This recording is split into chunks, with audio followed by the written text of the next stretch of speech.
Hello, and welcome to another episode of Mad Scientist Brewing Beer Education Series. This week's episode talks about a traditional method of mashing known as decoction mashing. And for that, I have a beer that has gone through a decoction mashing made here in Maine. This is Pale Lager from Sacred Profane, one of the few Maine breweries I know that does decoction mashing, as this is typically a Czech or German method done nowadays. So, cheers. Hmm. So, just a bit of another backtracking on mashing in general. Mashing is the process in which the crushed grain is soaked in hot water to convert starches into fermentable sugars. Today, it is most common for brewers to use what's called a single infusion mash, where the temperature is held at a single temperature somewhere around 148 to 158 degrees Fahrenheit, or to use what's called a step mash, where the mash is held at two or more different temperatures, which are adjusted by heating the mash directly or adding boiling water to it. The goal of this is to activate different enzymes in the malt at different times that affect properties in the beer, like lowering protein haze or controlling the fermentability of the beer. These techniques are mostly used now due to improvements in modifying malt to be more efficient by having more available starches for converting into fermentable sugars. Earlier in brewing history, when malts were not as well modified, it was common to use what's called the decoction mash. And decoction mashing still uses different temperature rests to activate the different enzymes in the malt.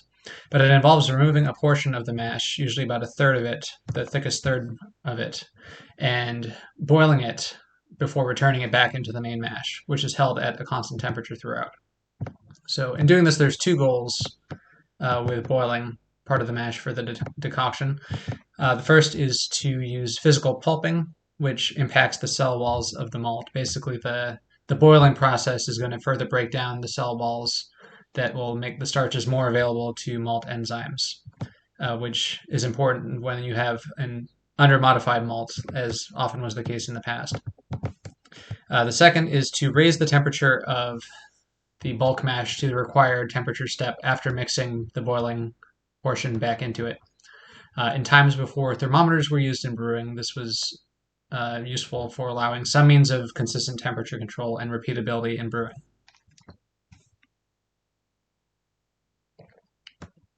There are different methods for decocting, and the most complex is known as the triple decoction.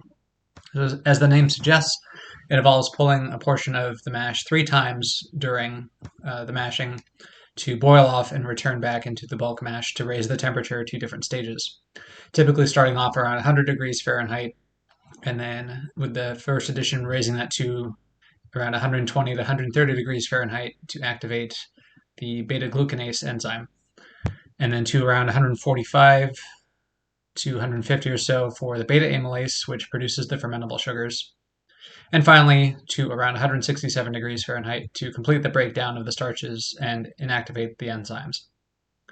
When utilizing a decoction mash, more water is added to have a thinner mash than is used for a single infusion mash due to the excessive boiling and to help draw out malt enzymes into the liquid part of the mash that aren't going to get boiled off.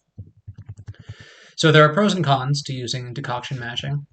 The process is still utilized heavily in Germany and Czech Republic, as it is believed to develop malt character, depth, and superior foam quality in the beer.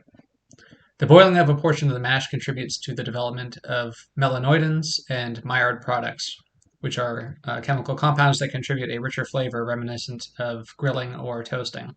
Whenever you throw something on the grill and get that nice browning effect on, say, a piece of meat, those are the Maillard products. However, the process is very lengthy and also energy intensive. Because of the repeated boiling and rest steps, mashing alone can take upwards of 6 hours.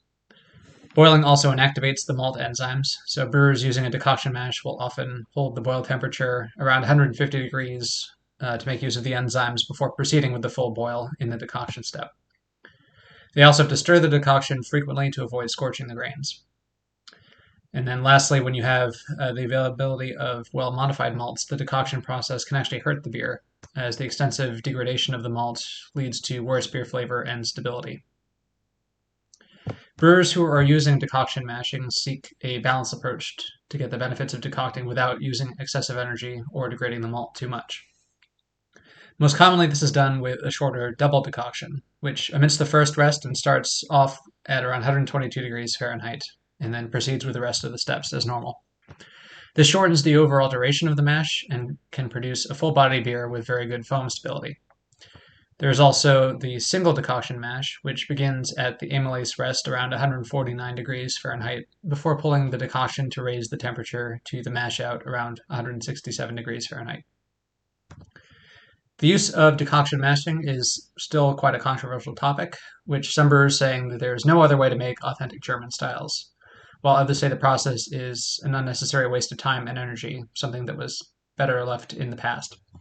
I will say that I've noticed that many German and Czech beers have unmatched quality of foam and head retention, and if decoction mashing can achieve those results and still meet the brewer's needs, then it may very well be worth it. But that is ultimately up to the brewer. I will say I'm quite surprised and impressed.